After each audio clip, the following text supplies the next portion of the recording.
अगले 10 दिनों में देश की राजनीति जो बदल रही है वो बहुत महत्वपूर्ण है। पिछले कुछ दिनों में जो बदली है उससे भी कम मत आंकी है।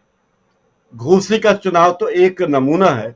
उत्तर प्रदेश की 80 सीटों पे क्या होगा ये डर भी होगा प्रधानमंत्री जी को। प्रधानमंत्री जी पिछले दिनों सारे के सारे श्रेय खुद लेना चाहते हैं। G20 का पूरा श्रेय वो विपक्ष तो क्या, दूसरी पार्टियां क्या, वो तो अपनी पार्टी के नेताओं को भी देने को तैयार नहीं है। वो उन्हें लगता है कि पूरा G20 माननीय प्रधानमंत्री नरेंद्र मोदी के कंधे पे हो रहा है और वो चाहते हैं इसीलिए हो रहा है। और मुझसे पहले बता चुके हमारे माननीय अखिल स्वामी जी की किस तरह राष्ट्राध्यक्ष नाराज होकर लौटे। केवल ये अच्छे खानसामा है हमारे प्रधानमंत्री जी। हम ये खिलाएंगे, हम ये शाकाहारी व्यंजन कराएंगे, ये कराएंगे, कोई नीति की बात करना नहीं चाहते। और हिमंत बिस्व शर्मा क्योंकि उनको कोई काम है नहीं और उनकी नैया डोल रही है, प्रशांत जी बता चुके हैं किस तरह डोल रही है नैया। उनका उनकी रेटिंग गिर रही है, तो मोदी जी की नजरों में आने के लिए उनका एकमात्र काम बचा है कि स्मृति ईरानी की तरह वे भी राहुल गांधी पर व्यक्तिगत आक्षेप करें। अगर राहुल गांधी के गांधी सरनेम पर उन्हें आपत्ति है तो क्या पता कल को वो आम्बेडकर जी के सरनेम पे भी आपत्ति करें कि बाबा साहब भीमराव के पिताजी का नाम तो रामजी सकपाल था, तो बाबा साहब का नाम भीमराव सकपाल क्यों नहीं है, वो ये भी कह सकते हैं। जब इन लोगों को स्टैंड अप इंडिया बनाने में, मेक इन इंडिया बनाने में, इन सब योजनाओं पे कोई आपत्ति नहीं है, लेकिन गठबंधन का नाम संक्षिप्त रूप में अगर इंडिया है तो सबसे ज्यादा तकलीफ है। और जैसा कि सब जानते हैं कि हमारे माननीय प्रधानमंत्री पूरे देश का बोझ अपने कंधों पर लेकर ही चल रहे हैं। विचारों की कमर चरमरा रही होगी, तो कितना वजन उनके कंधों पे है। देश की जितनी योजना है सब प्रधानमंत्री के नाम पे है। वो नरेंद्र मोदी नाम रखना चाहते होंगे कि नरेंद्र मोदी योजना, लेकिन क्या करें, प्रधानमंत्री रोजगार योजना नाम रखना पड़ा, प्रधानमंत्री फसल बीमा योजना नाम रखना पड़ा, नरेंद्र मोदी फसल बीमा नहीं कर सकते थे। प्रधानमंत्री रोजगार प्रोत्साहन योजना, प्रधानमंत्री कौशल विकास योजना, प्रधानमंत्री वय वंदना योजना, प्रधानमंत्री कर्मयोगी मानधन योजना, प्रधानमंत्री श्रम योगी योजना, प्रधानमंत्री उज्ज्वला योजना, प्रधानमंत्री मुद्रा लोन योजना, प्रधानमंत्री फसल बीमा योजना, प्रधानमंत्री ग्रामीण आवास योजना, प्रधानमंत्री आयुष्मान भारत योजना, प्रधानमंत्री कर्मयोगी मानधन योजना, धन लक्ष्मी योजना, सारी योजनाओं के नाम उनका बस चले तो वो प्रधानमंत्री नरेंद्र मोदी के नाम पे रख दे, लेकिन उनके बस में नहीं है। मुझे ये लगता है कि हमारे माननीय प्रधानमंत्री इतने बड़े मैं कहूंगा कलाकार हैं कि अगर आगामी वो ये भी व्यवस्था कर सकते हैं कि अगले चुनाव में जिस पार्टी को कम वोट मिलेंगे वो पार्टी जीतेगी, क्योंकि उन्हें अंदाज हो गया होगा कि बीजेपी की क्या हालत होने वाली है। तो ये सारी बातों में वो लोगों का ध्यान भटकाने के लिए और पूरा लाइमलाइट खुद अपने ऊपर लाने के लिए। ये वैसा ही है जैसे कि कोई व्यक्ति कहे कि चूंकि मैं प्रमुख हूं इसलिए मैं ही सब कुछ हूं। तो हम हमारे प्रदेश में भी ऐसा हमारे माननीय मुख्यमंत्री करते हैं कि जो कुछ भी होता है हमारे यहाँ केवल शिवराज सिंह चौहान करते हैं, और जैसे दिल्ली में जो कुछ होता है वो माननीय नरेंद्र मोदी करते हैं। विदेश के प्रतिनिधि जो आए उनके साथ जो बर्ताव किया उसमें एक को छोड़कर मुझे सबके साथ हुए बर्ताव पर आपत्ति है। कनाडा के ट्रूडो जी के साथ जो बर्ताव हुआ उससे तो मैं सहमत हूं कि उनको 30 सेकंड भी क्यों दिए गए, देने की जरूरत नहीं थी, क्योंकि हमारे देश की अखंडता से जो व्यक्ति खिलवाड़ करने की कोशिश करे तो भाई तुम्हें बहुत सहानुभूति है ट्रूडो साहब, खालिस्तानियों से, इतने खालिस्तान समर्थक लोग आपके देश में हैं, आपके देश पे जमीन बहुत सारा जमीन है, तो आप थोड़ा हिस्सा दे दो उनको। भारत या हिंदुस्तान के साथ या इंडिया के साथ क्यों हस्तक्षेप करना चाहते हो, दूसरे देश के मामलों में अपनी टांग क्यों अड़ा रहे हो। चीन के मामले में टांग अड़ाते नहीं हो, जब चीन में आंदोलन होते आप टांग अड़ाते नहीं हो, भारत के मामले में क्यों टांग अड़ा रहे हो। तो मुझे लगता है उनको छोड़कर बाकी सबके साथ गलत हुआ। और इस देश में प्रधानमंत्री के पास क्योंकि कोई एजेंडा है ही नहीं, तो वो जो बात एजेंडा में नहीं होती, ऐसा है राजीव जी कि एक दिन मैं घर आया और खाना तैयार नहीं था। मैंने श्रीमती जी से कहा कि खाना क्यों नहीं बना। उन्होंने कहा आपने इस कमरे की दीवार पीली क्यों पुतवाई है, नीली होनी थी। मैंने कहा भाई मैं खाने की बात कर रहा हूं। उन्होंने कहा नहीं, ये बल्ब, बिजली का बल्ब शॉर्ट हो गया, आपने बदलाया क्यों नहीं। तो ये ऐसी ऐसी योजना बनाते हैं हमारे प्रधानमंत्री, जब वो खुद कुछ कर नहीं पाते तो चीजों को घुमाते हैं, अपना काम नहीं बताते। आपने क्या किया, आपने विदेश जाकर क्या किया, आपने विदेश जाकर कहा था अगली बार ट्रंप सरकार, फिर बाइडन के हाथों आपने जो अपना सिर फुट्टा बल किया। और जिस तरीके से अगर बाइडन साहब को इंडिया में प्रेस कॉन्फ्रेंस करने का मौका मिलता, शायद उन्हें डर होगा, तो बाइडन साहब की प्रेस कॉन्फ्रेंस में भारत के पत्रकार भी होते और वे इस सरकार के बारे में सवाल पूछ सकते थे। ये प्रोटोकॉल भी होता है कि अगर बाइडन साहब की प्रेस कॉन्फ्रेंस इंडिया में हुई तो हमारे प्रधानमंत्री को भी उस प्रेस कॉन्फ्रेंस में रहना पड़ता।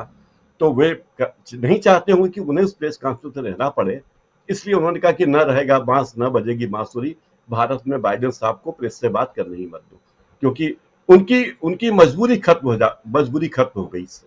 तो बहुत सारे प्रसंग मुझे दिखते हैं। हमारे प्रधानमंत्री को एक ही काम है, पूरे 5 साल उन्हें एक ही काम है कि किस तरह बीजेपी का प्रचार करें, किस तरह सरकारी धन का, सरकारी संस्थाओं का उपयोग बीजेपी के हित में करें और किस तरह आरएसएस के एजेंडों को लागू करने के लिए आगे बढ़ें।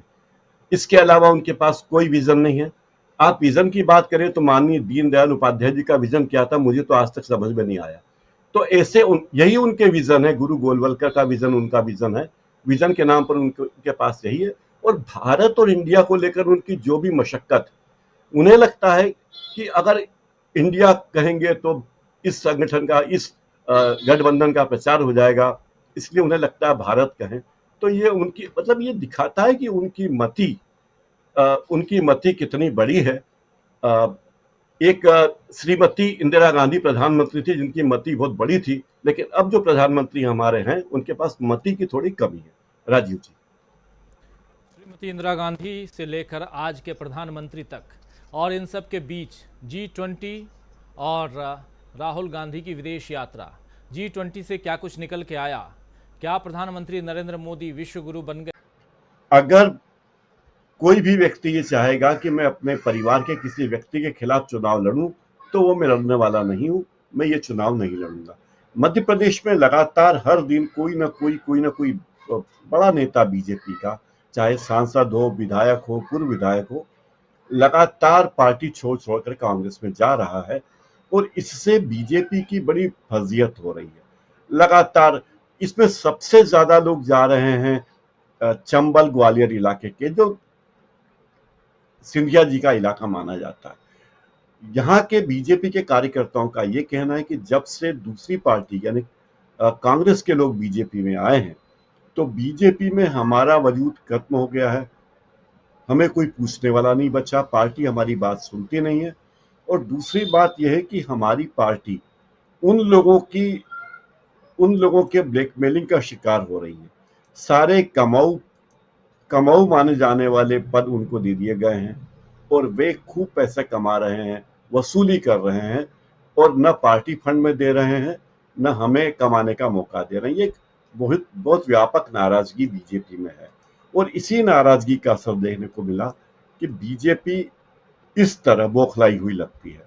बीजेपी को लगता है कि क्या करें, हमारे नेता एक के बाद एक जा रहे हैं, इसीलिए बीजेपी के अमित शाह लगातार मध्य प्रदेश में डेरा डाले हुए हैं। प्रधानमंत्री नरेंद्र मोदी खुद किसी न किसी बहाने लगातार मध्य प्रदेश आते जा रहे हैं। अब वे जल्दी ही मध्य प्रदेश में आने वाले हैं। इंदौर में मेट्रो का ट्रायल रन होगा, तो केवल 6 किलोमीटर 5.5 किलोमीटर का ही ट्रायल रन होने वाला है, तो उसके उद्घाटन के लिए वे आने वाले हैं। इंदौर में जो मेट्रो चलेगी वो एयरपोर्ट के पास गांधीनगर नाम के एक स्टेशन से MR10 के डिपो तक चलेगी और वहां कोई ट्रैफिक नहीं। और लेकिन फिर भी क्योंकि चुनाव आने वाला है, इसलिए उस ट्रेन के ट्रायल रन का उद्घाटन करने के लिए प्रधानमंत्री आने वाले हैं। मध्य प्रदेश के ही ओंकारेश्वर में शंकराचार्य की एक विशाल प्रतिमा बनाई जा रही है, 108 फीट की वो प्रतिमा है। उस प्रतिमा का उद्घाटन करने भी प्रधानमंत्री आ सकते हैं, ऐसी सूचना हमारे मुख्यमंत्री ने दी है। हमारे मुख्यमंत्री कोई मौका ऐसा नहीं छोड़ते कि प्रधानमंत्री या गृह मंत्री नरेंद्र मोदी गृह मंत्री अमित शाह मध्य प्रदेश न आए।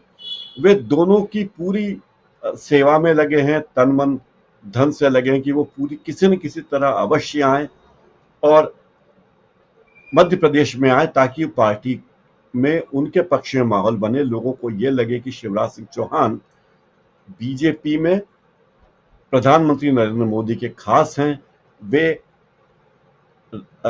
अमित शाह के खास हैं, और इन्हीं वजहों से शिवराज सिंह चौहान लगातार प्रयास कर रहे हैं कि बार बार किसी न किसी बहाने प्रधानमंत्री आए।